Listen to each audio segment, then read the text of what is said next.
Thank you very much. Thank you. Thank you so much. Well, Candy and I are absolutely delighted to be here. Candy's out there somewhere. You know, I always feel so welcome when I come to Iowa because there are so many people here who actually have common sense. And that is not something that is ubiquitous throughout our land. But, you know, there's a lot of things that I could talk about in my 20 minutes. Obviously, I'm not going to cover all of them, and somebody's going to say, but you didn't cover. Look, 20 minutes is a finite period of time. But I do want to talk about education, because education is so incredibly important, and it made the difference in my life. It is the great divide in our country. Anybody who gets a good education can write their own ticket. It doesn't matter what their ethnicity is or what their background is. And we have to start emphasizing that concept again, that can-do attitude that really helped America to propel itself to the pinnacle so fast. You know, I was a terrible student. I was one of those people known as the safety net. No one ever had to worry about getting the lowest mark on a test as long as I was there. You know, I took care of that. And, you know, I tried to act like it didn't bother me when they all laughed and called me dummy. But it did. Not enough to make me study, but it did bother me, you know. I was still into going home and playing basketball, baseball, football, anything. But, you know, my mother, who is really the hero in my life, she was one of 24 children, got married at age 13, and she and my father moved from rural Tennessee to Detroit. He was a factory worker. Some years later, she discovered he was a bigamist. She only had a third-grade education herself, the responsibility of trying to raise 2 young sons by themselves. But I'll tell you the interesting thing about my mother. She never became a victim. She never felt sorry for herself. And that's a good thing. The problem is she never felt sorry for us either. So there was never any excuse that we could give that was good enough. She would always say, do you have a brain? And if the answer was yes, then you could have thought your way out of it. And you know what? I ask that same question of us today in America. Do we have a brain? Do we have the ability to think logically, to solve the multiple problems that we have? You know, my mother prayed and asked God to give her wisdom. What could she do? And you know, that's the wonderful thing about God. You don't have to have a PhD to talk to him. You just have to have faith. And you know what? He gave it to her.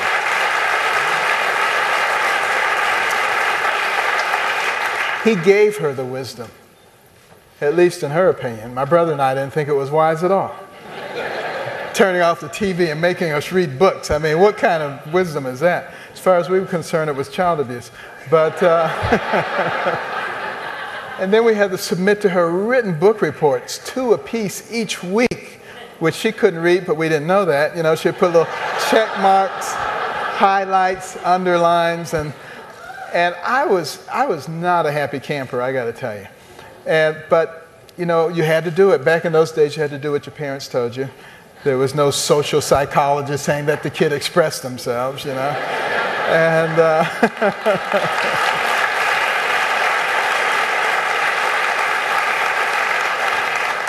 I mean, don't you find it interesting today how the government tries to insert itself into everything? They want to tell you how to take care of your children, what you should feed them, how you should discipline them, everything about them. You know what? I would be happy to accept the advice of the government if they were doing everything perfectly. But it seems they can't even run their... This is a problem.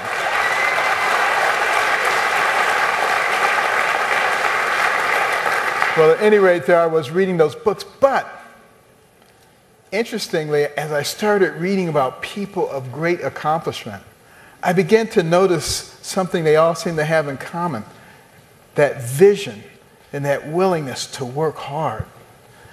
And I began to understand that the person who has the most to do with what happens to you in life is you. It's not somebody else. It's not the environment.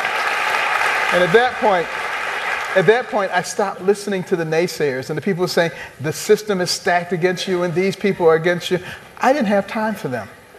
I was going to use that time instead to look at all the incredible opportunities that existed for a young man in inner city Detroit.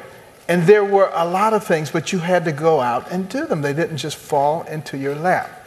And it made a big difference. And I started reading, and within the space of a year and a half, I went from the bottom of the class to the top of the class, much to the consternation of all those people who used to laugh and call me dummy, who were now coming to me saying, Benny, how do you work this problem? And I would say, sit at my feet, youngster, while I instruct you.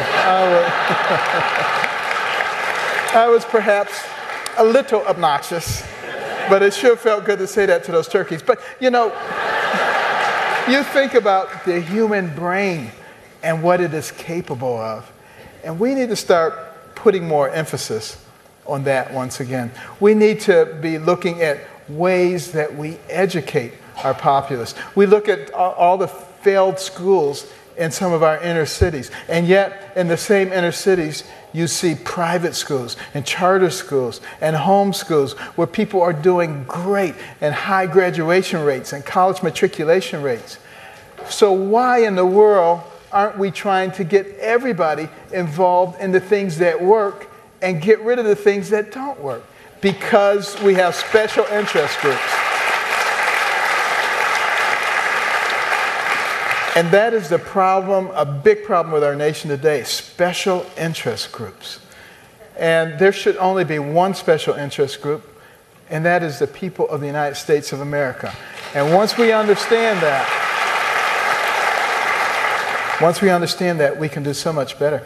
You know, it was interesting that when Alexis de Tocqueville came to America to study our nation, because the Europeans were so fascinated as to why we were doing so well, he had this big 2-volume analysis. At the end, he concluded that America is great because America is good. And if America ever ceases to be good, she will cease to be great. And he was right on target, because as we begin to throw away all of our values and all of our principles, and we forget who we are, we will go from being great to being nothing. And we have to fight that.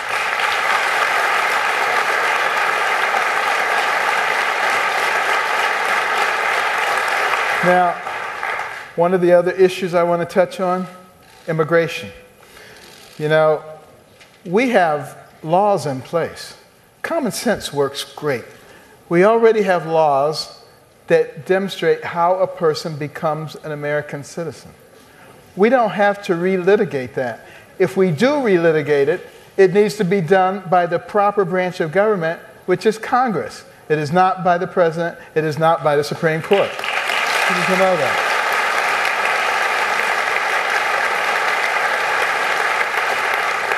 Do we have an illegal immigration problem? Can we fix it? Of course we can.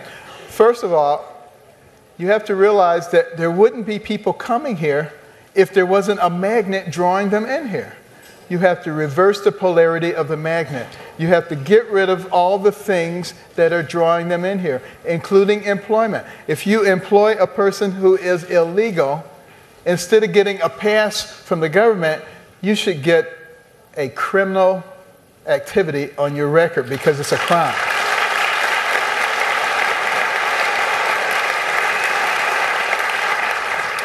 And you have to seal the border. Do we have the ability to seal the border? Yeah. Of course we do. We just don't have the will to seal the border. And I think whoever wins in 2016, I'm pretty sure it's going to be a Republican. I think they should make it their goal to seal that border within a year of getting in office.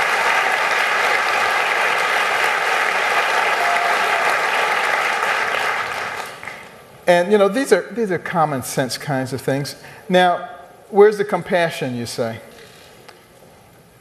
There are millions of people here illegally who have to hide in the shadows.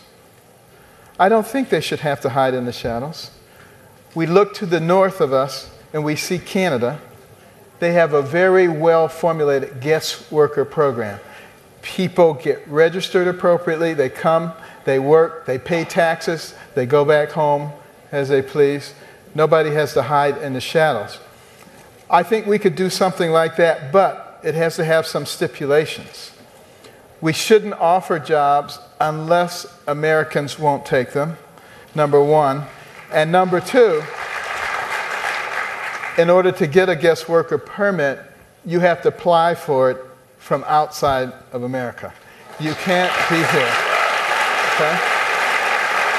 So, because you shouldn't get an advantage for breaking the law.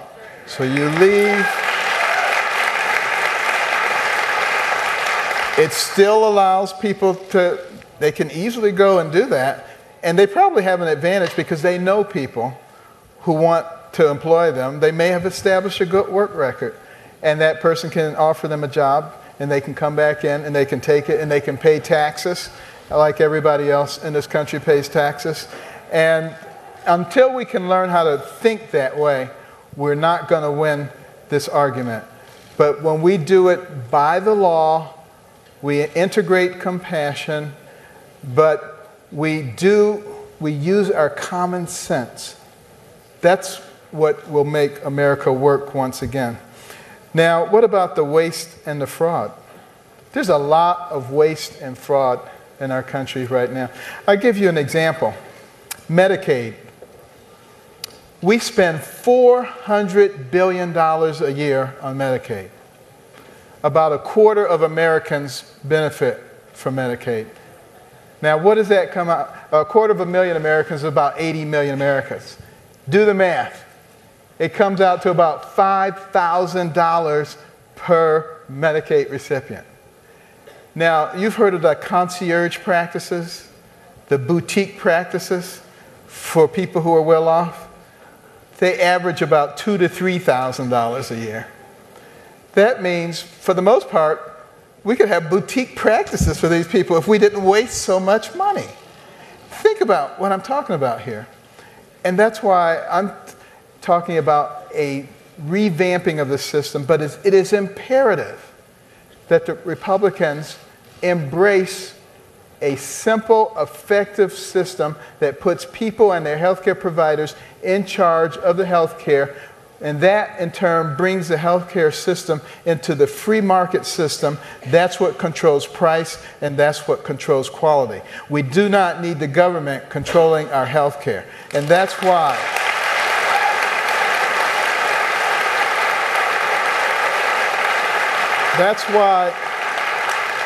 I have been such a vehement opposer of Obamacare. Even if it worked, I would oppose it. It doesn't. But even if it did, I would oppose it. Why would I oppose it? Because I don't believe in taking the most important thing a person has, which is their health and their health care, and putting it in the hands of the government, because if they have control of the most important thing you have, it's not long before they have control of your whole life. And that fundamentally changes America, and we don't want that.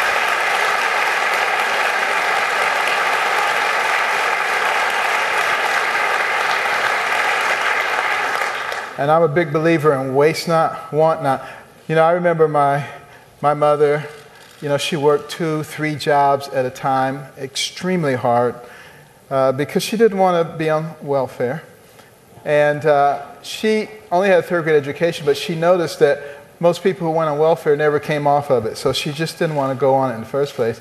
So she struggled, she worked hard. Occasionally she accepted some assistance, but for the most part was able to stay off of it because she was creative. She would go to Goodwill and buy a pair of pants that had a big hole in the knee. And this was back when that wasn't fashionable. And buy a couple of patches and put them on there. And people would be saying, "Where'd you get those jeans?" And you know, she would go out, take us to the country on a Sunday and knock on a farmer's door. "Can we pick 4 bushels of your apples, corn, beans, 3 for you and 1 for us. They always liked that deal. She would bring them home, canned them, really could stretch money. She understood the value of money. And in fact, I'm certain that if my mother were the Secretary of Treasury, we would not be in a deficit situation right now. But a big part of our problem right now is that the government is just too big. And they're wasteful, and they don't care what they do with our money. I remember once I was doing a consulting job for the government some years back, and in terms of my fee, they said, charge anything you want. Anything you want. Doesn't matter. I imagine this goes on all the time, and it's problematic. You know, you go back to 2010, and you take the income of everybody who made $69,000 and above, the middle class and above, $5.1 trillion, a lot of money. The federal budget that year, $3.5 trillion. 60% of everything the middle class and above makes just to run the federal government. Who thinks that's fair? I don't see a single hand. That is absolutely absurd. It means the government is much too big. There's one well-known politician who said, you can't cut 1 penny or it'll be a disaster. Anybody know who that was? Yeah, Nancy Pelosi. Well, I mean, that's craziness. So my suggestion is that we cut down on the size of the government by attrition. You know, thousands of government employees retire every year. Don't replace them. You do that for about 4 or 5 years, and all of a sudden you got the government down to a reasonable size, and people have real jobs. They're not stumbling over each other doing the same thing. Then they don't have time to stick their big noses in everybody's business. You know, that's what we need to do.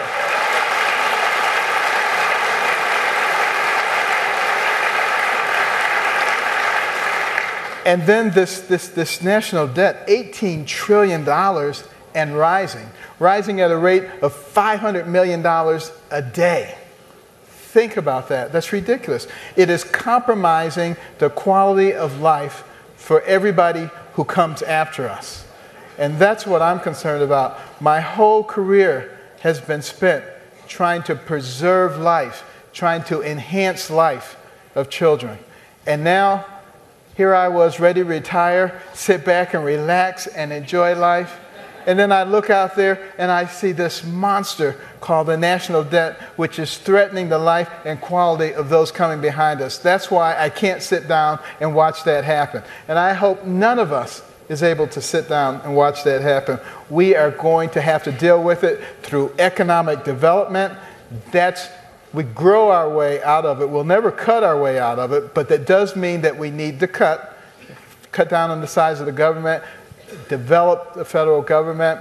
We need to use our natural resources. God has blessed this country with enormous natural resources. We're the #1 producer of oil now on 3% of the land. What would happen if we open up the land? The federal government has no business owning all this land. This is craziness, you know?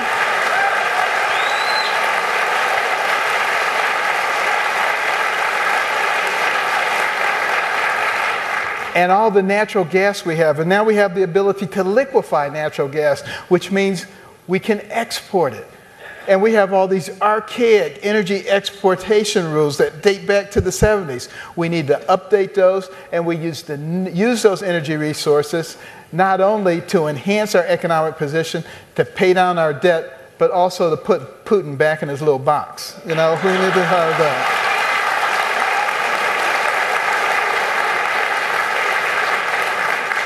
But you know what? My life has been surrounded, taking care of children, and that drives a lot of what I do. You know, no one should ever be surprised to know that I'm pro-life, because if I spent so many hours trying to figure out how to save people's lives, why would I be in favor of people obliterating people's lives? Why would anybody be in favor of that?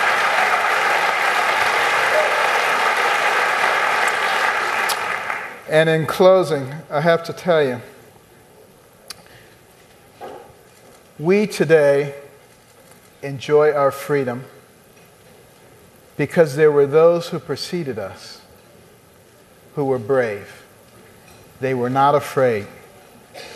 We have to have courage once again in this country. We cannot allow the progressives to shut us up through political correctness and through all the things that they do.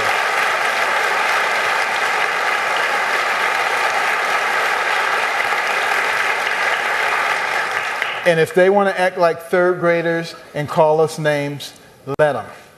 But the fact of the matter is, we have a job to do. And we need to realize that freedom is not free. You have to fight for freedom every single day. And the next time you sing our national anthem and you're looking at that flag, and you get to the end of that first stanza, and it says, "The land of the free and the home of the brave," please remember that it is impossible to be free if you're not brave. Thank you, and God bless.